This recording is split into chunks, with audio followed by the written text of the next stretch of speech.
स्वागत है आपका हिंदी नॉवल स्टोरी एक्सप्लेनर में, जहां हर कहानी एक नई दुनिया का दरवाज़ा खोलती है। यहां आपको सिस्टम, रोमांस और मैजिक जैसी रोमांचक कहानियां मिलेंगी जो आपको एक जादुई, रहस्यमयी और दिल को छू जाने वाले सफ़र पर ले जाएंगी। लेकिन सफ़र शुरू करने से पहले एक छोटी सी बात, ये कहानी है थोड़ी सी दीवानी, थोड़ी सी नटखट, थोड़ी मस्तानी, कभी दिल धड़काए, कभी हंसी से लोटपोट कराए, कभी रहस्य की धुंध में छुप जाए। यहाँ जो भी किरदार हैं वो ना आपके हैं ना हमारे, बस लेखक के फुर्सत भरे ख्यालों के नज़ारे। अगर आपको लगे कि ये किसी एक्स की आदतें हैं या बॉस की वो किचकिच यहाँ भी आ टपकी है, तो समझ लीजिए आप बस बहुत कल्पनाशील हैं। ये कहानी तो महज एक रंग बिरंगा दिलफेंक नाटक है। कृपया इसे दिल से लगाएं, पर दिल न दे बैठिए, क्योंकि ये अफसाना है, आशिकी नहीं, और न ही न्यायालय में पेश होने लायक कोई सबूत। अध्याय 572। वह खजाने की नीलामी कर रहा था, तो वह अपने खजाने का उपयोग आत्मिक पत्थरों के बदले में क्यों नहीं कर सकता था। संसार कब्रिस्तान में ब्लैक एक्सप्लोजन पाइथन के कुछ हिस्से बचे हुए थे, और चेन तियानली ने कहा था कि इनका मूल्य बहुत अधिक है। पुरातन भ्रामक वास्तविकता की गोली बहुत कीमती थी। अगर वह इस गोली को प्राप्त करना चाहता तो उसे शायद बहुत महंगी कीमत चुकानी पड़ती। दूसरी मंजिल पर, जहां खजाना निरीक्षण कक्ष था, एक बूढ़े व्यक्ति ने अपना सिर उठाया और अपने सामने अर्जुन और शेन शिक्सी को देखा। शेन शिक्सी ने सहज ही अर्जुन के इरादे को भांप लिया। उसने हल्की खांसी की और कहा, मेरे पास कुछ चीजें हैं जिन्हें मैं नीलामी में रखना चाहता हूँ। ये कहकर उसने अपनी कुछ चीजें निकालीं। हालांकि उसके पास कोई भी स्पिरिट स्टोन नहीं था, फिर भी उसके पास कुछ खजाने थे। उन्हें कीमती नहीं माना जाता था, लेकिन फिर भी नीलामी में भाग लेने के लिए योग्य होना चाहिए था। शेन शिक्सी द्वारा निकाली गई 3 वस्तुओं को देखते हुए बूढ़े व्यक्ति ने उन पर नजर डाली और सिर हिलाया। उसकी अभिव्यक्ति में ज्यादा बदलाव नहीं आया। इतना खराब भी नहीं। से च ई ओ गो ओ एल। तलवार, पत्थर की लकड़ी, एक आंतरिक कोर और एक जली हुई ज्वाला आत्मा। बूढ़े आदमी ने एक ही नज़र में वस्तुओं का मूल्य पहचान लिया। मैं इन वस्तुओं की शुरुआती कीमत तय करने के लिए किसी को भेजूंगा। इस जेड टोकन को संभाल कर रखना। नीलामी खत्म होने के बाद आप इसे अपने रिटर्न के लिए ट्रेड कर सकते हैं। इतना ही। बूढ़े आदमी की बातें सुनकर शेन शिक्सी के माथे पर बल पड़ गए, लेकिन वह जल्दी से मान गया। हालांकि कीमत ये बाव पवेलियन ने तय की थी, लेकिन वे इतने सालों से यहाँ थे, इसलिए वे कोई चाल नहीं चलेंगे। हालांकि बूढ़े आदमी के रवैये ने उसे बहुत दुखी कर दिया। बूढ़े आदमी ने किसी से तीनों चीजें ले जाने को कहा और फिर अर्जुन और शेन शिक्सी की तरफ देखा। अगर और कुछ नहीं है तो आप जा सकते हैं। शेन शिक्सी जाने ही वाली थी कि अर्जुन की आवाज़ सुनाई दी। मेरे पास अभी भी कुछ है, क्या तुम मुझे एक नज़र दिखाओगे? बूढ़े आदमी ने बिना कोई प्रतिक्रिया दिए अर्जुन की ओर देखा। इसे बाहर निकालो। कुछ ही क्षणों बाद अर्जुन ने संसार कब्रिस्तान से ब्लैक एक्सप्लोजन पायथन की खाल और शल्क निकाले, और तुरंत ही एक शक्तिशाली आभा फूट पड़ी। पूरे कमरे का तापमान अचानक गिर गया।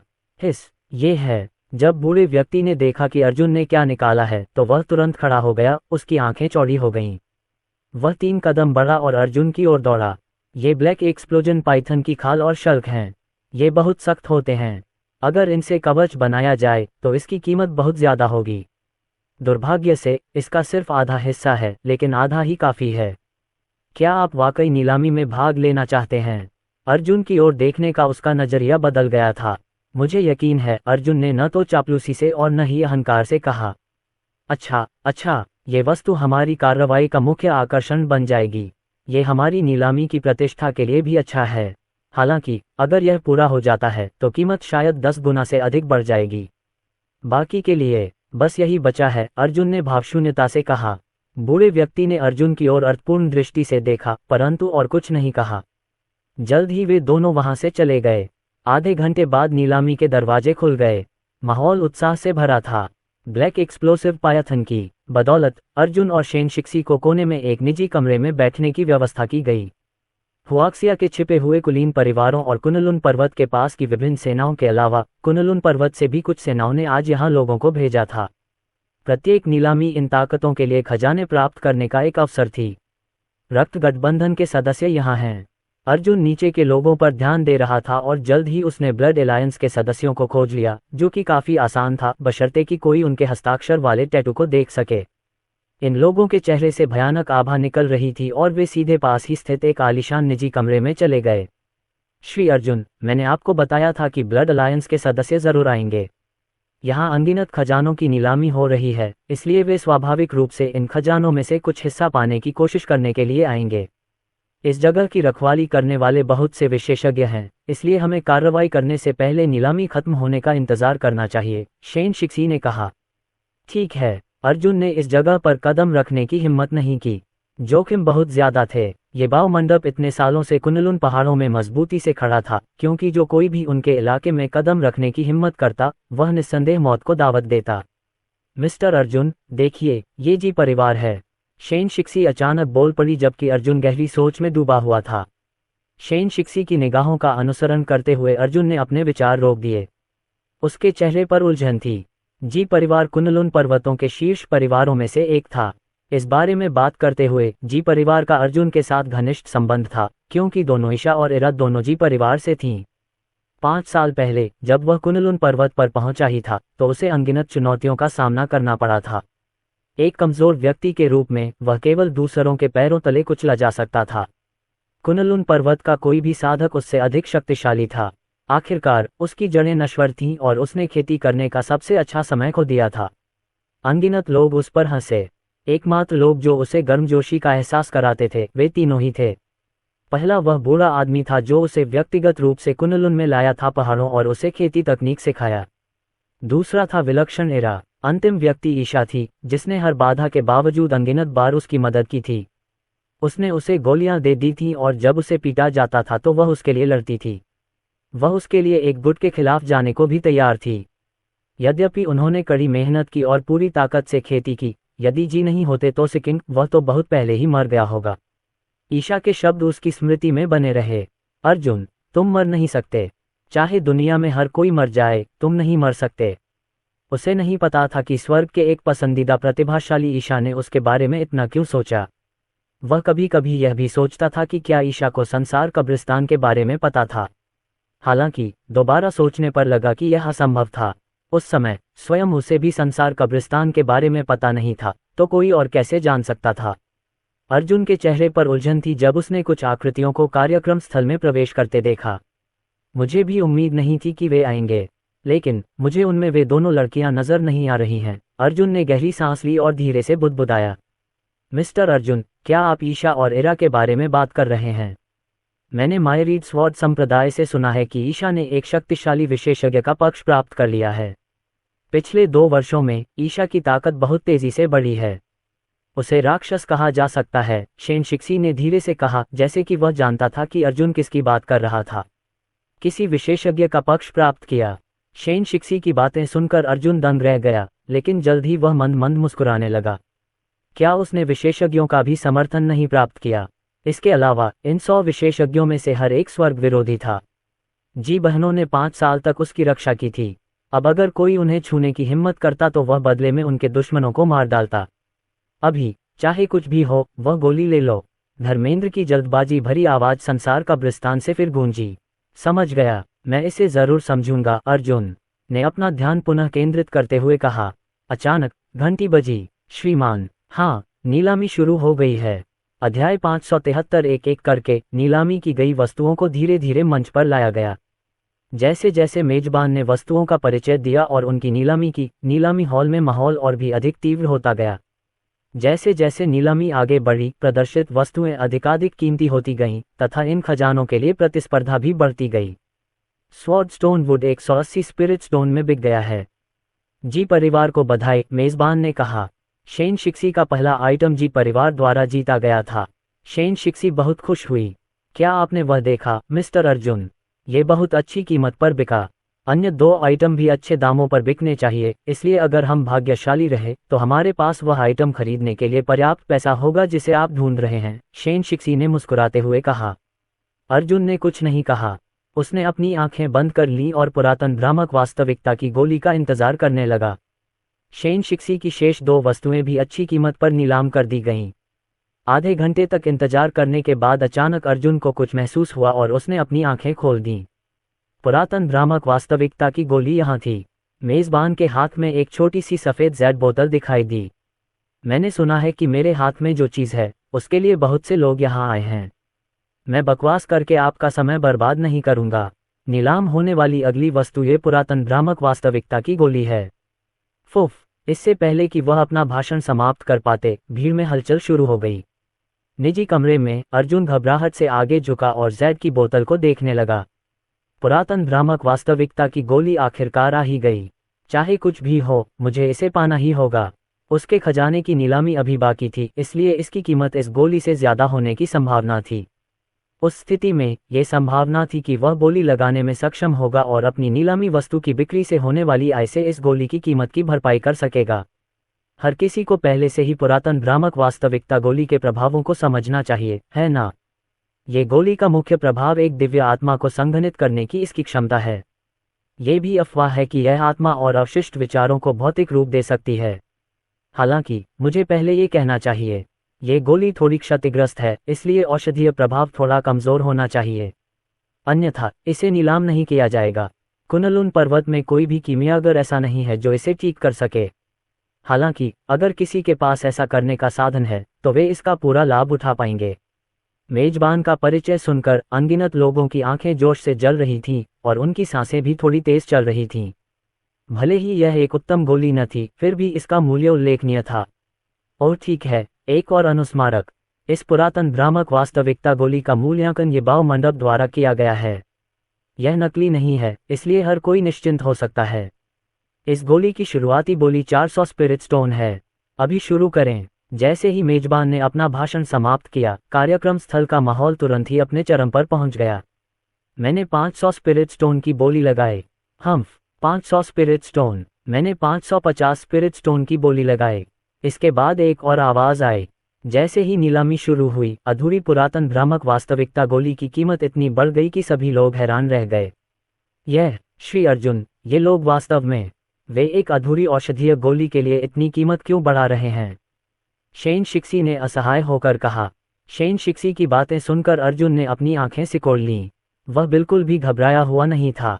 चलो बस देखते हैं और इंतजार करते हैं। हालांकि यह प्राचीन भ्रमकारी गोली पूरी नहीं थी, फिर भी इसने कई लोगों की लालची आंखों को आकर्षित किया, खासकर इसलिए क्योंकि यह गोली दिव्य आत्मा के लिए फायदेमंद थी।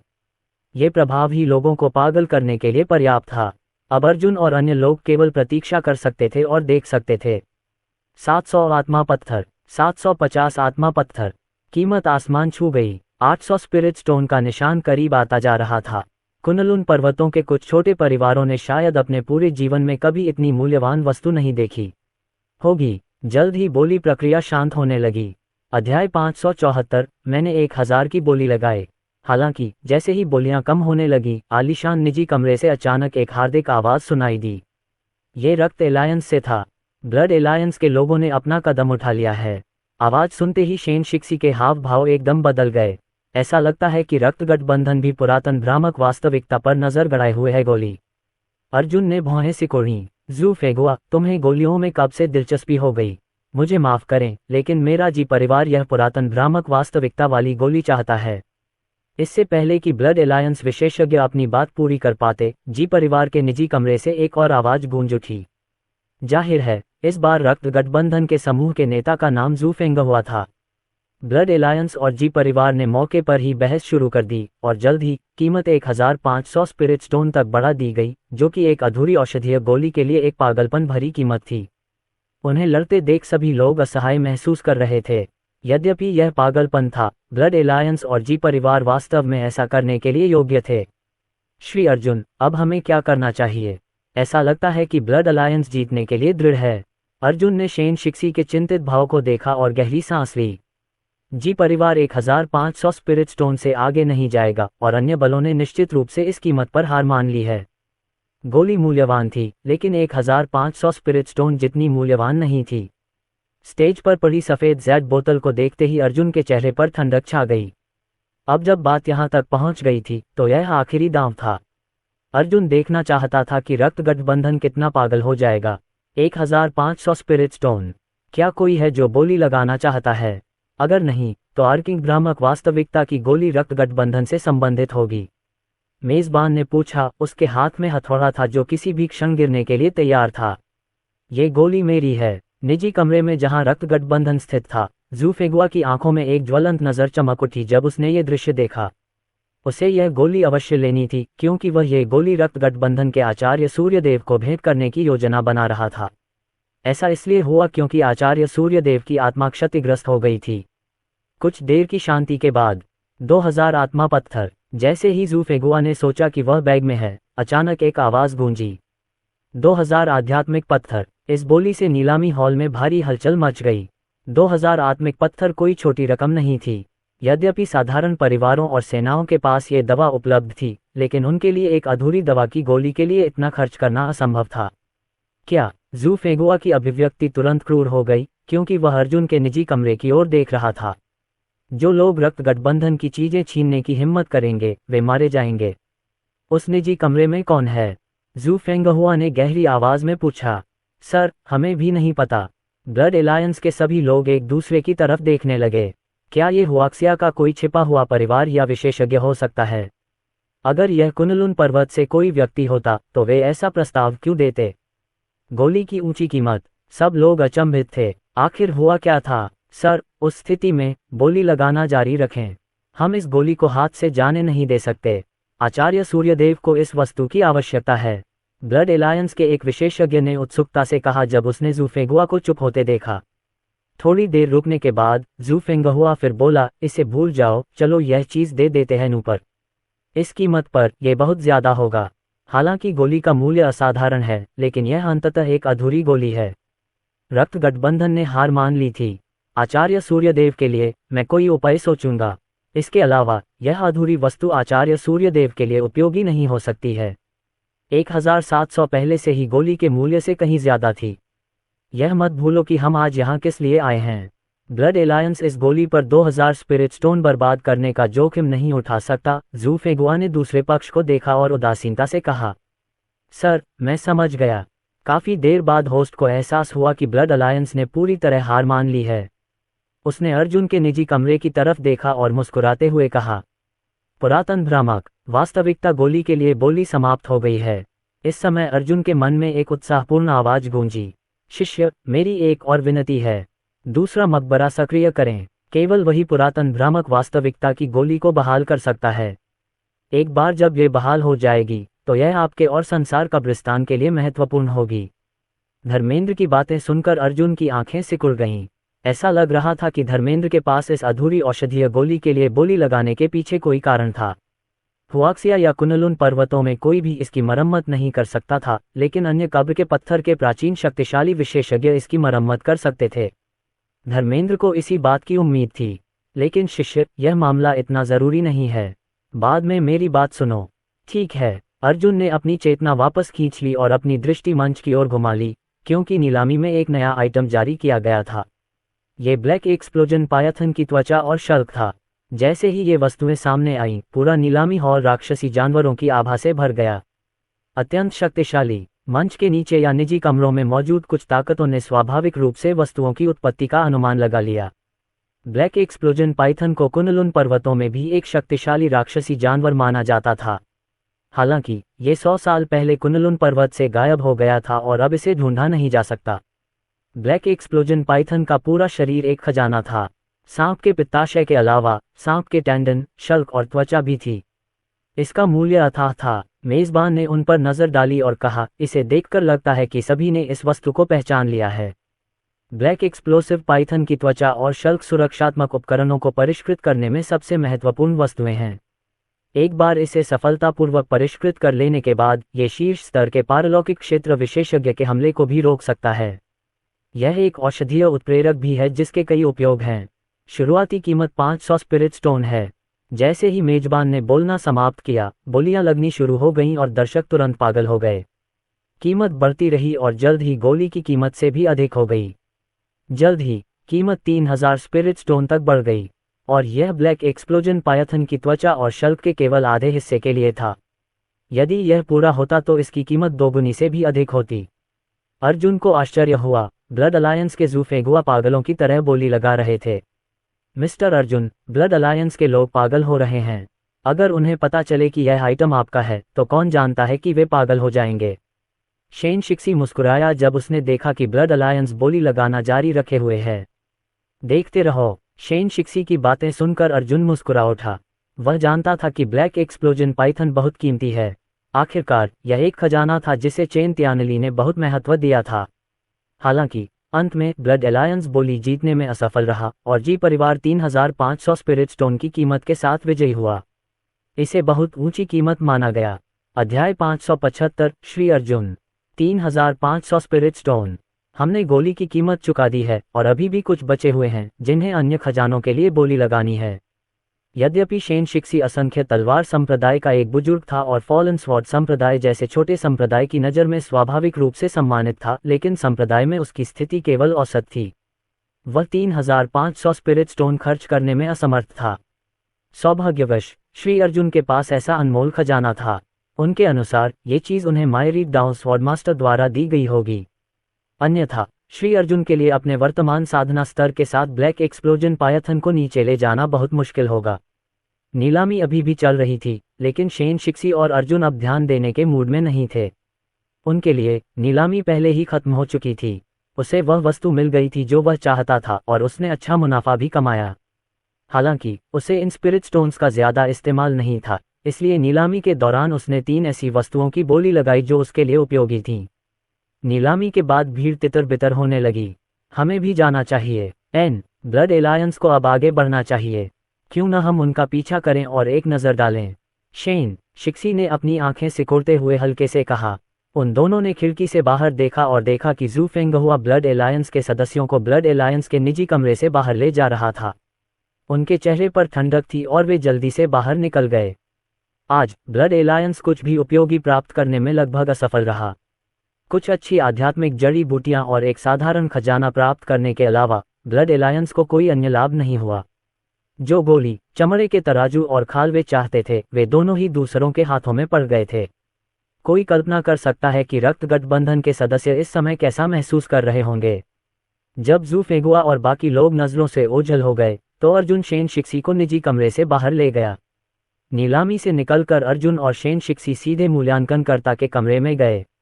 उसे जल्द से जल्द गोली हासिल करनी थी। ये वो वस्तुएं और स्पिरिट स्टोन हैं जो तुमने नीलामी से प्राप्त किए हैं। मैंने पहले ही हैंडलिंग शुल्क और तुम्हारी बोली में से कुछ वस्तुओं की कीमत काट ली है, बूढ़े आदमी ने कहा। तुरंत उसके सामने 4 वस्तुएं रख दी गईं। जेड बोतल के अंदर पुरातन भ्रामक वास्तविकता की गोली थी। अन्य 3 वस्तुएं थीं। 100 जड़ी बूटी वाला कढ़ाई पहले से ही क्षतिग्रस्त था, साथ ही अब उसे और भी अधिक शक्तिशाली कढ़ाई की आवश्यकता थी। उन्होंने जो औषधीय कड़ाही जीती थी उसे दक्षिणी आध्यात्मिक कड़ाही कहा जाता था और यह एक खजाना था जिसका उपयोग 1000 साल पहले ताओवादी नानलिंग ने किया था। अर्जुन को नहीं पता था कि ताओवादी नानलिंग कौन था, लेकिन उस कड़ाही की आभा और ग्रेड खराब नहीं थी। ये 100 जड़ी बूटियों वाली कड़ाही से कहीं बेहतर थी। लेन देन पूरा होने और पुष्टि होने के बाद अर्जुन ने बिना किसी औपचारिकता के सब कुछ एक तरफ रख दिया। फिर वह मुड़ा और जाने के लिए तैयार हो गया। कृपया प्रतीक्षा करें। हालांकि इससे पहले कि अर्जुन और शेन शिक्सी कमरे से बाहर निकल पाते, बूढ़ा आदमी अचानक बोल पड़ा। क्या मैं जान सकता हूं कि सीनियर क्या चाहते हैं? अर्जुन ने बूढ़े आदमी की बात सुनकर पूछा। बूढ़े आदमी ने कहा, मुझे आपसे एक अनुरोध करना है, लेकिन मैं इसे कहने में संकोच कर रहा हूं। अगर तुम नहीं बताओगी तो मैं चला जाऊंगा। अर्जुन ने शांति से कहा। लिबाऊ मंडप के प्रभारी व्यक्ति ने एक बार जी परिवार का एहसान माना था और अब जी परिवार की एक युवा महिला आप दोनों में रुचि रखती है। मुझे आश्चर्य है कि क्या आप दोनों मुझे बातचीत के लिए पीछे के हॉल में आने का सम्मान देंगे। जब तक तुम जा सकते हो, लिबाऊ मंडप तुम दोनों का एहसानमंद रहेगा। भविष्य में अगर तुम लिबाऊ मंडप से कुछ भी चाहते हो तो हम उसके लिए लड़ने को तैयार हैं, बूढ़े आदमी ने शर्मिंदगी में कहा। मिस जी। बूढ़े आदमी की बातें सुनकर अर्जुन और शेन शिक्सी ने एक दूसरे की ओर देखा और एक दूसरे की आंखों में आश्चर्य की झलक देखी। अध्याय 576। अर्जुन बहुत प्रसन्न था। जी परिवार की युवा महिला, क्या ये ईशा हो सकती है या इरा? क्या उसका भेष उजागर हो गया था? नहीं, इन दोनों को संप्रदाय में साधना करनी चाहिए। उनका इस समय यहाँ आना असंभव था। क्या ये जी परिवार का कोई और सदस्य हो सकता है? आखिरकार कुनलुन पर्वतों में जी परिवार कई शाखाओं वाला एक शीर्ष परिवार था। वह उससे मिलना चाहती थी। संभवतः ये किसी अच्छे उद्देश्य से नहीं था। अर्जुन का दिल धड़क उठा। एक प्रबल अंतर्ज्ञान ने अर्जुन को बताया कि यह व्यक्ति संभवतः उससे उन चीज़ों के बारे में मिलना चाहता था जिन्हें उसने नीलाम किया था। नहीं, हमें अभी भी बहुत कुछ करना है। अलविदा। अर्जुन ने तुरंत मना कर दिया। अगर वह ईशा और इरा होती तो वह उनसे मिल सकता था, लेकिन उनके यहाँ आने का कोई रास्ता नहीं था, इसलिए उसने जाने का फैसला किया। जैसे ही उसने बोलना समाप्त किया, उसने शेन शिक्सी के साथ जाने की योजना बनाई। तुम दोनों वाकई अधीर हो। क्यों? क्या तुम्हें डर है कि मैं तुम्हें खा जाऊंगा, या तुम्हें डर है कि मैं तुम्हें ये बाव मंडप में मार दूंगा और लूट लूंगा? तुम इस बारे में निश्चिंत हो सकते हो। ये बाव मंडप ईमानदारी से काम करता है और ईमानदार है, नहीं तो हम हजारों सालों से कैसे अस्तित्व में रह सकते थे? हुआक्सिया की तो बात ही छोड़िए, यहाँ तक कि कुनलुन पहाड़ों में भी ये बाव मंडप से ज्यादा सुरक्षित शायद कोई जगह नहीं है। दुर्भाग्यवश अर्जुन की जाने की योजना असफल हो गई। जैसे ही अर्जुन और शेन शिक्सी मुड़े, मूल्यांकन कक्ष का दरवाजा फिर से खुला और एक युवा लड़की अंदर आई। वह जवान लड़की 20 साल की लग रही थी। उसकी त्वचा गोरी और कद काठी दुबली पतली थी। इस समय लड़की ने एक लंबी काली पोशाक पहन रखी थी और उसके हाथ में एक सुंदर कंगन था। अंदर आने के बाद युवती ने अर्जुन और शेन शिक्सी को उत्सुकता से देखा। उसकी जीवंत आंखें मानो उनमें कुछ देख रही थीं और एक जीवंत एहसास दे रही थीं। अर्जुन की नज़र उस युवती पर पड़ी। जैसी कि उम्मीद थी, वह इरा या ईशा नहीं थी। हालांकि वह कुछ हद तक ईशा जैसी ही थी। आप जी परिवार की युवती हैं? अर्जुन ने कुछ देर बाद पूछा। क्या मेरी उपस्थिति इसे साबित करने के लिए पर्याप्त नहीं है? युवा लड़की ने शांति से पूछा। उसकी हर हरकत एक अलौकिक आभा से भरी हुई थी और उसमें बुद्धिमत्ता का एक ऐसा संकेत भी था जो उसकी उम्र से मेल नहीं खाता था। ये जी परिवार की नींव थी। बताओ, क्या है? अर्जुन ने भावशून्यता से पूछा। तुम सच में? क्या मैं बिना किसी कारण के तुम्हें नहीं ढूंढ सकती? युवा लड़की ने मुस्कुराते हुए पूछा। अर्जुन ने ठंडे स्वर में कहा, अगर और कुछ नहीं है तो हम तब तक इंतजार कर सकते हैं जब तक हमें दोबारा मिलने का मौका न मिले। किसी कारण से लड़की तो हानिरहित दिख रही थी, लेकिन अर्जुन को असहज महसूस हो रहा था। यह महिला सरल नहीं थी। जी परिवार का रिश्ता जटिल था। वह जी परिवार के सामने अपनी सुरक्षा कम नहीं होने देता था, सिर्फ इसलिए कि उसे ईशा और इरा के बारे में अच्छी धारणा थी। इसके अलावा अर्जुन ने रक्त गठबंधन का पीछा करने के लिए जल्द से जल्द इस स्थान को छोड़ने की योजना बनाई। तुम वाकई बोरिंग हो। क्या एक खूबसूरत महिला से बात करना तुम्हें इतना असहज महसूस कराता है? भूल जाओ, मैं बात को घुमा फिरा कर नहीं बोलूंगा। उस ब्लैक एक्सप्लोजन पाइथन की खाल और शल्क तुम्हारे हैं, है न? मुझे आश्चर्य है कि क्या तुम्हारे पास अभी भी टेंडन है। अगर तुम्हारे पास है तो मैं उन्हें ऊंची कीमत पर खरीदने को तैयार हूँ। तुम अपनी कीमत बता सकते हो, युवा लड़की ने सीधे कहा। उसकी खूबसूरत आंखें अर्जुन को घूर रही थीं, मानो वह उसके चेहरे से कोई सुराग ढूंढने की कोशिश कर रही हो। टैंडन, जैसी कि उम्मीद थी, महिला ये पता लगाने में सफल रही कि वह वही व्यक्ति था जिसने खाल और शल्क को नीलामी के लिए रखा था। दुर्भाग्यवश वे कंडराएं अत्यंत कीमती थीं, इसलिए स्वाभाविक रूप से अर्जुन ने उन्हें नहीं छोड़ा। नहीं, खाल और शल्क मुझे संयोग से मिले थे। मेरे पास और कुछ नहीं है, अर्जुन ने सीधे कहा। अध्याय 577। इस बार अर्जुन के पास पुरातन भ्रामक वास्तविकता की गोली खरीदने के लिए तराजू और त्वचा निकालने के अलावा कोई विकल्प नहीं था। क्या सचमुच तुम्हारे पास ये नहीं है? लड़की ने दिलचस्पी से पूछा। उसकी आंखें अर्जुन पर टिकी थीं और वह झूठ के संकेतों को पहचानने की कोशिश कर रही थी। नहीं, मुझे नहीं मालूम। जैसे ही उसने बोलना समाप्त किया, अर्जुन शेन शिक्सी के साथ चला गया। उसका रवैया बेहद ठंडा और दृढ़ था। जब अर्जुन मूल्यांकन कक्ष से बाहर चला गया तो लड़की असंतुष्ट होकर मुंह बनाने लगी और नाकभान सिकोड़ने लगी। हंफ, वे दो दिलचस्प लोग हैं। बाकले, मुझे उसकी पहचान का पता लगाने में मदद करो। उसके पास टैंडन जरूर होंगे।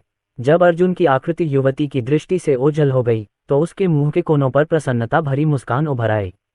वह देखना चाहती थी कि उसे नजरअंदाज करने वाला यह व्यक्ति कौन है। मिस, क्या यह नियमों के विरुद्ध नहीं है? मेरी बात मानो। यद्यपि बूढ़ा आदमी ये बाव मंडप से था, वह जी परिवार से भी था, इसलिए वह उसे आदेश दे सकती थी। हाँ, मैं अपनी तरफ से पूरी कोशिश करूंगा। हालांकि अगर ये बाव मंडप के प्रभारी लोगों को पता चल गया तो ये परेशानी का सबब बन जाएगा। ये बाव मंडप प्रथम तल। मिस्टर अर्जुन, क्या आप कह रहे हैं कि वह महिला वास्तव में जी परिवार से है? क्या आपके पास वास्तव में ब्लैक एक्सप्लोजन पाइथन के टैंडन नहीं है जिसका उसने उल्लेख किया था? शेन शिक्सी ने अर्जुन की ओर देखते हुए उत्सुकता से पूछा। मुझे परवाह नहीं है कि वह जी परिवार से है या नहीं। ये बाव पवेलियन एक रहस्यमयी जगह है और कौन जानता है कि उसके पीछे किस तरह का विशेषज्ञ खड़ा है। अर्जुन के चेहरे पर गंभीरता थी। जब अर्जुन ने अभी अभी उस मासूम सी दिखने वाली लड़की का सामना किया तो उसे जो खतरा महसूस हुआ वह बहुत वास्तविक था। यह एक ऐसा एहसास था जो अर्जुन ने पहले कभी महसूस नहीं किया था। ऐसे में ऐसा कोई तरीका नहीं था जिससे वह लापरवाही बरते। टैंडन के बारे में क्या? वे अब मेरे पास हैं, लेकिन मैं उन्हें उसे नहीं दे सकता। मैं मुश्किल से आधी त्वचा और तराजू भी दे सकता हूँ, इन मूल्यवान टेंडन की तो बात ही छोड़िए। मेरे पास पैसों की इतनी कमी नहीं है। अर्जुन ने उपहास किया। ये सच है। शेन शिक्सी ने सिर हिलाया। यहाँ तक कि वह अर्जुन की भी बहुत प्रशंसा करता था। अधिकांश लोग संभवतः जी परिवार की चापलूसी करने की कोशिश करेंगे, लेकिन श्री अर्जुन का उन पर कृपा करने का कोई इरादा नहीं था और उन्होंने उन्हें निर्णायक रूप से अस्वीकार कर दिया। यदि बाहरी लोगों को इस बारे में पता चला तो वे निश्चित रूप से दंग रह जाएंगे। हालांकि अर्जुन की स्थिति बहुत ही महान थी। वह असंख्य तलवार संप्रदाय का भी स्वामी था। उस प्राचीन शक्तिशाली विशेषज्ञ के समर्थन से जी परिवार क्या कर सकता था? यदि उन्हें समय दिया गया तो शायद वे कुनलुन पर्वतों में भी मल्होत्रा परिवार को स्थापित करने में सफल हो सकेंगे। वैसे मिस्टर अर्जुन, आपने औषधीय कड़ाही और औषधीय जड़ी बूटी खरीदी है। क्या आप गोलियों को परिष्कृत करना चाहते हैं? कुनलुन पर्वतों में कीमियागरों का उच्च दर्जा है। हालांकि हर कीमियागर अपनी अपनी ताकतों का एक मुख्य व्यक्ति होता है और कुछ के एक से अधिक गुटों के साथ मजबूत संबंध भी होते हैं। मुझे मत बताओ कि तुम चाहते हो। शेन शिक्सी को अचानक कुछ याद आया और वह आश्चर्य से अर्जुन की ओर देखने लगी। दुनिया में हजारों दांव थे। मार्शल आर्ट का रास्ता लंबा था। करोड़ों सालों के बाद लोगों के कुछ खास समूह धीरे धीरे उभरे थे। कीमियागर जो औषधीय गोलियों को परिष्कृत करते थे, तावीज बनाने वाले तावीज मास्टर और संरचनाएं बनाने वाले फॉर्मेशन मास्टर। निस्संदेह ये मार्शल आर्ट के मार्ग से संबंधित 3 सबसे सम्मानित पेशे थे। दुर्भाग्य से इन लोगों में से एक बनने के लिए बहुत अधिक कीमत चुकानी पड़ी, और यह निश्चित रूप से ऐसा कुछ नहीं था जो एक साधारण व्यक्ति वहन कर सके। उन्हें अपने समर्थन के लिए एक बड़ी ताकत की आवश्यकता थी। अब अर्जुन, ये सच था कि उसके पीछे असंख्य दाउंस तलवार मास्टर था। हालांकि माइरी दाउं स्वॉर्ड मास्टर की शक्तिशाली तलवार तकनीक और लड़ाकू ताकत के साथ वे बड़े शॉट आमतौर पर एक चीज पर गंभीरता से ध्यान केंद्रित करते थे। कुनलुन पर्वतों में कोई भी सर्वांगीण व्यक्ति नहीं था। यदि वे एक ही मार्ग पर साधना करने के लिए खुद को समर्पित नहीं करते तो वे अपने साथियों से पीछे रह जाते और इसका किसी की साधना पर बहुत बड़ा प्रभाव पड़ता। वह नहीं चाहते थे कि अर्जुन ऐसा रास्ता अपनाए। असंख्य दाउंस तलवारबाज की शिक्षाएं अर्जुन को जीवन भर लाभ पहुंचाने के लिए पर्याप्त थीं। अगर अर्जुन की मियागिरी में हाथ डालता तो वह केवल विचलित होता और अपनी प्रतिभा बर्बाद करता। मुझे बस कीमिया में दिलचस्पी है। अर्जुन की आंखें चमक उठीं। वह रुका और बोला, उस औषधीय कड़ाही के बारे में। इसकी साधारण और जर्जर शक्ल के आधार पर इसका मूल्यांकन मत करो। यह मुझ पर बहुत जचती है। नीलामी में उसने जो आध्यात्मिक तलवार जीती थी, उसे उसके लिए महीनों से तैयार किया जा रहा था। इस समय अर्जुन को बहुत भावुकता महसूस हुई। इस दुनिया में शक्तिशाली लोगों का सम्मान किया जाता है और बहुत सारे संसाधन इस छोटे से समूह के हाथों में केंद्रित हैं। और आम लोगों के लिए तो संसाधन प्राप्त करना ही लगभग असंभव था। रसायन शास्त्री बनना तो और भी मुश्किल था।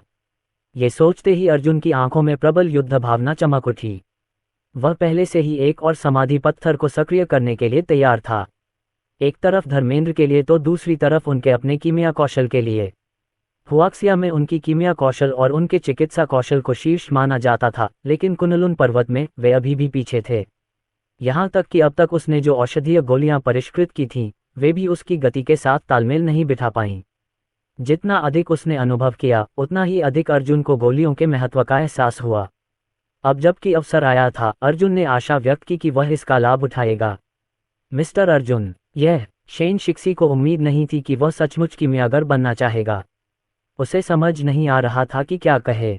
जब उन्होंने अर्जुन के दृढ़ संकल्प को देखा तो वे केवल आह ही भर सके। दूसरा पक्ष उसका स्वामी था, इसलिए स्वाभाविक रूप से वह अपने स्वामी के निर्णय का खंडन नहीं कर सकता था। अन्यथा यदि अर्जुन क्रोधित हो जाते तो संभवतः वे असंख्य तलवार संप्रदाय में एक वरिष्ठ के रूप में अपना स्थान खो देते। जब वे दोनों बातें कर रहे थे तो उनकी दृष्टि में कुछ आकृतियां प्रकट हुईं। वे ब्लड एलायंस से थे, जिसका नेतृत्व जू फेंगहुआ कर रहा था। हालांकि नीलामी के लिए वस्तु प्राप्त करने के तुरंत बाद जू फेंगहुआ वहां से नहीं गया। इसके बजाय वह अर्जुन और रजत शेनॉय की ओर चला गया, जो भेष बदलकर वहां मौजूद थे। उसके चेहरे पर कुछ अरुचि थी। शेन शिक्सी को लगा कि कुछ गड़बड़ है और उसने धीरे से कहा, मिस्टर अर्जुन, ऐसा लगता है कि ब्लड एलायंस के ये लोग जानते हैं कि हम ही वो लोग थे जिन्होंने आर्किक इल्यूसरी रियलिटी पिल की बोली जीती थी। आखिरकार हम अभी अभी वहां से निकले हैं। लेकिन चिंता मत करो मिस्टर अर्जुन, इन लोगों के लिए आपकी पहचान पता लगाना असंभव है। अर्जुन को बिल्कुल भी घबराहट नहीं हुई। वह शांति से रक्त गठबंधन के सदस्यों की ओर देखता रहा। उसकी आंखों में हत्या की मंशा का भी संकेत था। वह और ब्लड एलायंस लंबे समय से एक दूसरे से झगड़ रहे थे। भले ही ब्लड एलायंस के इन लोगों का उससे कोई झगड़ा हो या न हो, लेकिन जब वे यहाँ से चले जाएंगे तो वह उन्हें जरूर मार डालेगा। शेन शिक्सी के साथ और धर्मेंद्र की मदद से यह काम ज्यादा मुश्किल नहीं होगा। जू फेगुआ रुक गया और अर्जुन को ठंडी नजरों से देखने लगा। क्या आप वही हैं जिसने पुरातन भ्रामक वास्तविकता गोली की बोली जीती है? हालांकि वह अर्जुन की पृष्ठभूमि नहीं जानता था, लेकिन अर्जुन के बगल में एक बूढ़ा आदमी था और इस जोड़ी के पास नीलामी हॉल के कोने में केवल एक निजी कमरा था। ऐसे व्यक्ति की कुनलुन पर्वतों में कोई शक्तिशाली पृष्ठभूमि नहीं होगी, इसलिए वह निडर था और अर्जुन से गोली छीनना चाहता था। अध्याय 578। ये थी रक्त गठबंधन की ताकत। दूसरों को उनकी मांगें माननी पड़ी, अन्यथा मौत तक की लड़ाई हो सकती थी। जैसे ही जू फेगुआ को यकीन हुआ कि अर्जुन पुरातन भ्रामक वास्तविकता की गोली उसे सौंप देगा, अचानक एक उदासीन आवाज सुनाई दी। इससे तुम्हारा क्या लेना देना है? चले जाओ। ये सुनते ही जू फेगुआ के हाव भाव में भारी बदलाव आ गया और उसके पीछे खड़े ब्लड एलायंस विशेषज्ञों ने अपनी हत्या की मंशा प्रकट कर दी। ये बच्चा तो बस मौत को दावत दे रहा था। जू फेंगहुआ ने दुष्टता से मुस्कुराया। छोटे भाई, मैं तुम्हें किस तरह संबोधित करूं? तुम मेरे साथ इस तरह का व्यवहार करने वाले पहले व्यक्ति हो।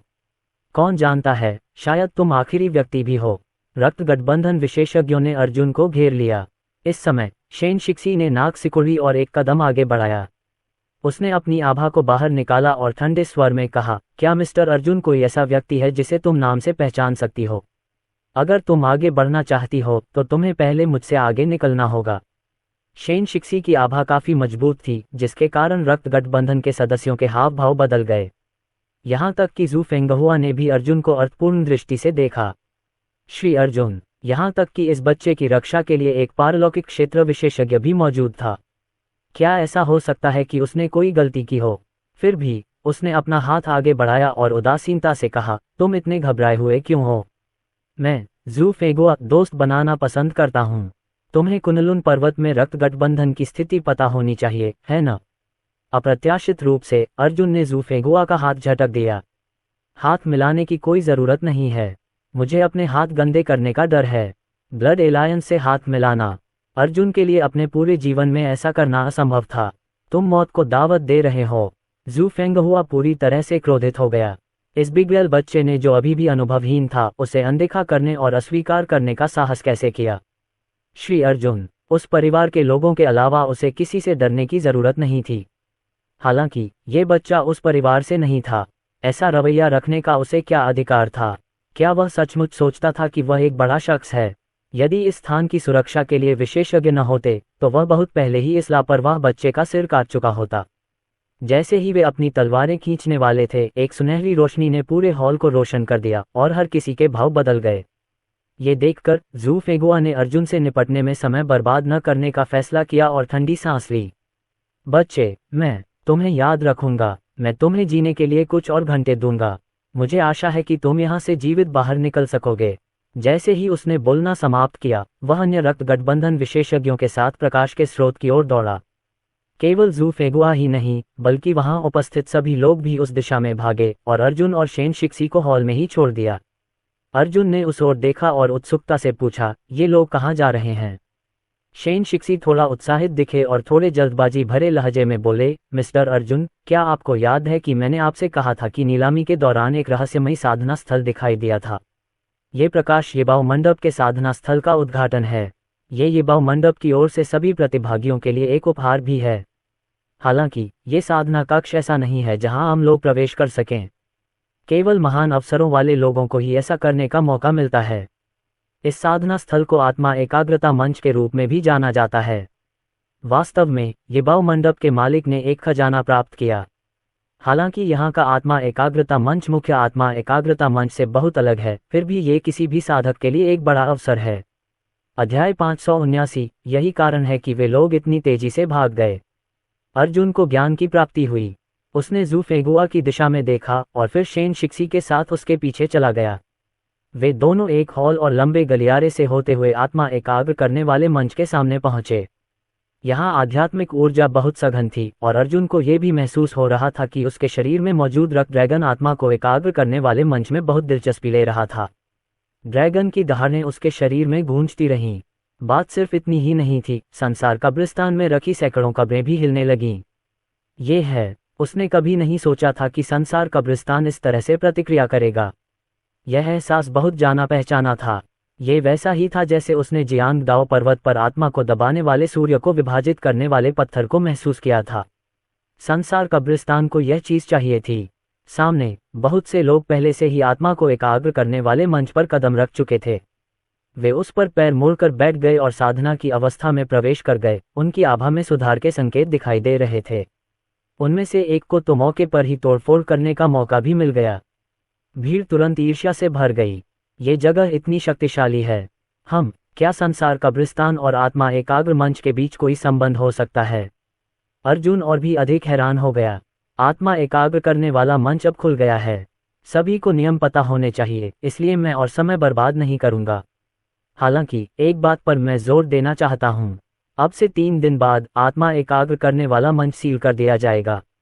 अगर आप पहले से बाहर नहीं आए तो आप अंदर फंस जाएंगे और मर जाएंगे। एक बूढ़े आदमी की आवाज अचानक गूंजी। इस आवाज को सुनकर अर्जुन के चेहरे पर एकाएक विचार जम गए और उसने तुरंत अपने विचार एकत्रित कर लिए तथा किसी अन्य विषय में सोचने का साहस नहीं कर सका। वह और शेन शिशी अब और नहीं हिचकिचाए। वे सरपिल सीढ़ियां चढ़ गए और आत्मा एकाग्रता मंच की ओर चल पड़े। जैसे जैसे वह और अंदर गया, अर्जुन को एक विशाल आभा का एहसास हुआ जो संसार कब्रिस्तान के समान थी। इसके अलावा संसार कब्रिस्तान में कंपन और भी तेज हो रहे थे। कुछ ही सेकंड बाद आध्यात्मिक ऊर्जा आत्मा एकाग्रता मंच से संसार कब्रिस्तान की ओर तेजी से प्रवाहित होने लगी। अर्जुन इसे रोकना चाहते थे, लेकिन जल्द ही उन्हें एहसास हुआ कि यह असंभव है। भयावह आध्यात्मिक ऊर्जा न केवल संसार कब्रिस्तान में प्रवेश कर गई, बल्कि उसके दानतियन में भी प्रवेश कर गई, जिससे वह इतना भर गया कि लगभग छलकने लगा। इस परिवर्तन ने तुरंत ही वहां उपस्थित सभी लोगों का ध्यान आकर्षित कर लिया। आत्मा एकाग्र करने वाले मंच की सारी आध्यात्मिक ऊर्जा वहां क्यों चली गई? देखो, सारी आध्यात्मिक ऊर्जा उस बच्चे की ओर बढ़ रही है। मैं इस आदमी को जानता हूं। ऐसा लग रहा था कि वह अभी हॉल में जू फेंगहुआ से बहस कर रहा था। उसके बगल में बैठे व्यक्ति ने उसे मिस्टर अर्जुन कहा। अर्जुन, क्या ये हुआक्सिया का कोई परिवार हो सकता है? मैंने सुना है कि अर्जुन नाम का एक प्रतिभाशाली व्यक्ति है जो हुआक्सिया में अचानक प्रकट हुआ। मुझे आश्चर्य है कि इस बच्चे और अर्जुन के बीच क्या संबंध है। यद्यपि कुछ लोग अर्जुन के बारे में जानते थे, परंतु अर्जुन उस समय भेष बदले हुए थे, इसलिए कोई उन्हें पहचान नहीं सका। हालांकि इस बच्चे के साथ क्या हो रहा है? हालांकि मुझे नहीं पता कि उसने कौन सी गुप्त तकनीक का इस्तेमाल किया। क्या उसका शरीर इतनी आध्यात्मिक ऊर्जा को झेल सकता है? आसपास के किसान एक दूसरे की तरफ देखने लगे। कुछ के चेहरे पर उपहास और तिरस्कार के भाव थे, जबकि अन्य चुपके से हंस रहे थे और खुशी मना रहे थे। अर्जुन एक बार फिर आकर्षण का केंद्र बन गया था। जू फेंगुआ और ब्लड एलायंस के सदस्यों ने स्वाभाविक रूप से अर्जुन को देखा और उपहास किया। मुझे लगा कि वह कोई बड़ा आदमी है, लेकिन पता चला कि वह एक बेकार आदमी है जिसे कुछ भी नहीं पता। शायद उसके पास कोई सहारा नहीं है। उस स्थिति में हम इस बच्चे को सोल कंडेंसिंग प्लेटफॉर्म बंद होने के बाद मार देंगे ताकि हम पुरातन भ्रामक वास्तविकता को घर ले जा सकें। अध्याय 580। साहब समझदार हैं। जब आचार्य सूर्यदेव प्रसन्न होंगे तो शायद साहब का मान फिर बढ़ जाएगा। उस समय हमें मत भूलना। रक्त गठबंधन के अन्य विशेषज्ञ उसकी चापलूसी करने लगे। जू फेंगुआ ने जब ये सुना तो उसका मूड अच्छा था। उसने सिर हिलाया और कहा, बेशक। अब उस बच्चे के बारे में चिंता न करें और खेती पर ध्यान दें।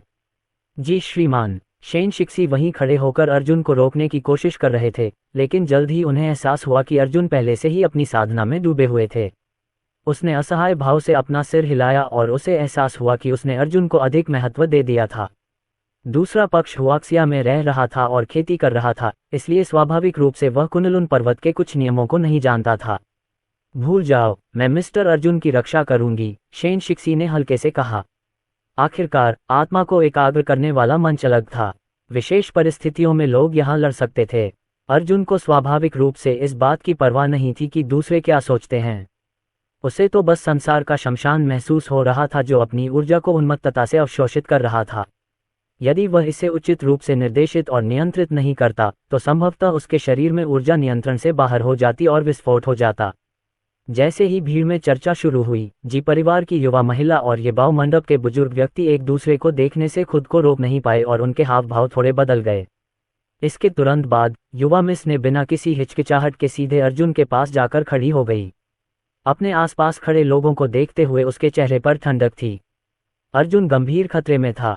बहुत से लोग पहले से ही जानते थे कि अर्जुन ही वह व्यक्ति था जिसने पुरातन भ्रामक वास्तविकता की गोली जीती थी। कुछ लोगों ने तो ये भी अनुमान लगाया कि अर्जुन ही वह व्यक्ति था जिसने ब्लैक एक्सप्लोजन पायथन की खाल और शल्क लगाए थे। इसके अलावा युवा मिस ने अर्जुन और रक्त गठबंधन के बीच संघर्ष को भी देखा था, जो अर्जुन पर हमला करने के लिए उत्सुक थे। वह कैसे निश्चिंत हो सकती है? उसने ऐसा अर्जुन की रक्षा के लिए नहीं, बल्कि ब्लैक एक्सप्लोसिव पायथन की नसों के लिए किया था। उसे सचमुच उनकी जरूरत थी। अगर यह चीज कोई और ले जाता तो उसकी उम्मीदें टूट जातीं। इसलिए चाहे जो भी हो, उसे अर्जुन की रक्षा करनी ही थी। मिस जी की चेतावनी और भय से भरी आंखें देखकर सभी को होश आ गया। शेन शिक्सी और यंग मिस जी ने अर्जुन को बाएं और दाएं से सुरक्षित रखा। एक साधारण व्यक्ति के लिए यहां कदम रखना असंभव था। स्थिति तेजी से बदल रही थी। बहुत से लोग एक दूसरे को देखकर हैरान थे क्योंकि वे सब कुछ देख रहे थे जो उनके सामने हो रहा था। हवा में बारूद की गंध काफी ज्यादा थी। ये सोचते ही कुछ लोगों ने अवचेतन रूप से ज़ू फेंगुआ और अन्य लोगों की ओर देखा। ज़ू फेंगुआ ने ठंडी सांस ली जब उसने महसूस किया कि लोग उसकी ओर देख रहे हैं। अप्रत्याशित रूप से ज़ू फेंगुआ अर्जुन के पीछे नहीं गया। इसके बजाय उसने अपनी आंखें बंद कर लीं और ध्यान में लग गया। बहुत से लोग इस बात से हैरान थे कि ज़ू फेंगुआ और बाकी लोगों ने इतना बढ़िया मौका छोड़ दिया। आखिरकार अब हमला करना निस्संदेह उस बच्चे से निपटने का सबसे अच्छा मौका था। यहाँ तक कि वे भी आगे बढ़ने के लिए ललचाए गए। जब ये सब घटित हो रहा था, संसार शमशान ने आध्यात्मिक ऊर्जा को अवशोषित करना जारी रखा और अर्जुन की चेतना संसार शमशान में प्रवेश कर गई। ऐसा लग रहा था कि उसके शरीर में मौजूद सच्ची क्यूई ने भी इस आह्वान को महसूस कर लिया है और वह संसार के कब्रिस्तान में भी उमड़ पड़ी है। कब्र के पत्थर, जो मूल रूप से सादे और अलंकृत नहीं थे, एक हल्की हरी रोशनी के साथ टिमटिमाने लगे। ऐसा लग रहा था कि प्राचीन नमूने एक अजीब सी रोशनी उत्सर्जित कर रहे हैं। संसार का शमशान, जो पहले मृत्युमय शांति से भरा हुआ था, इस क्षण जीवंत हो उठा। यह आत्मा एकाग्र करने वाला मंच किस प्रकार का खजाना है। जब अर्जुन ने संसार शमशान में आध्यात्मिक ऊर्जा के प्रवेश के बाद आए परिवर्तनों को महसूस किया तो वह आश्चर्यचकित रह गया। उसी समय उन्होंने महसूस किया कि उनकी साधना का स्तर तेजी से बढ़ रहा था। प्रत्येक परत के टूटने के साथ आत्मा एकाग्र मंच की आध्यात्मिक ऊर्जा तेजी से प्रवाहित होने लगी। इस समय संसार शमशान और अर्जुन एक लालची भंवर की तरह थे, जो अपने आसपास की हर चीज को अपने अंदर समाहित कर रहे थे। अध्याय 581। अर्जुन के इर्द गिर्द आध्यात्मिक ऊर्जा इतनी सघन थी कि देखकर रोंगटे खड़े हो जाते थे। वास्तव में उस भंवर से परे आसपास के क्षेत्र में आध्यात्मिक ऊर्जा का केवल एक हल्का सा निशान था। आखिर कोई और कैसे खेती कर सकता था? इससे आत्मा एकाग्र करने वाले मंच पर उपस्थित सभी लोग क्रोधित हो गए। जब अर्जुन परेशानी पैदा कर रहा था तो वे कैसे खेती कर सकते थे? अरे, क्या ये बच्चा पागल है? इस तरह ऊर्जा सोखना, क्या उसे मौत के मुंह में जाने का डर नहीं है? वह क्या खींचने की कोशिश कर रहा है? साले, हमारी साधना बाधित हो गई है। अगर तुम्हें मरना ही था तो तुम आत्मा एकाग्र करने वाले मंच पर क्यों आए हो? ये बच्चा यहाँ परेशानी खड़ी करने आया है। ब्लड एलायंस के लोगों के हाव भाव खास तौर पर बदसूरत थे। आखिरकार इन लोगों ने तुरंत हमला नहीं किया क्योंकि वे पहले खेती करने के लिए तैयार थे। यह एक ऐसा अवसर था जो हर 20 साल में एक बार ही आता था। हालांकि जब अर्जुन ने सब कुछ आत्मसात करना शुरू किया तो पूरी स्थिति उलट गई। बाकी लोगों के लिए तो बस टुकड़े ही बचे थे। ज़ू फेंगुआ की हत्या की मंशा और भी स्पष्ट हो गई। मूलतः वह इस बच्चे को जीने के लिए थोड़ा और समय देना चाहता था, लेकिन ऐसा लग रहा था कि यह बच्चा मौत पर आमादा था। श्री अर्जुन, शेन शिक्सी और मिस जी भी अर्जुन की तरफ देख रहे थे। शेन शिक्सी के चेहरे पर खास तौर पर एक उलझन भरी अभिव्यक्ति थी। उसे समझ नहीं आ रहा था कि इस स्थिति पर हंसे या रोए। आत्मा एकाग्र करने वाले मंच पर स्थिति पूरी तरह से अस्त व्यस्त थी और नियंत्रण से बाहर होती जा रही थी। अर्जुन के अलावा किसी और के लिए साधना करना लगभग असंभव था। हालांकि अर्जुन इतनी आध्यात्मिक ऊर्जा को कैसे अवशोषित कर सकता था?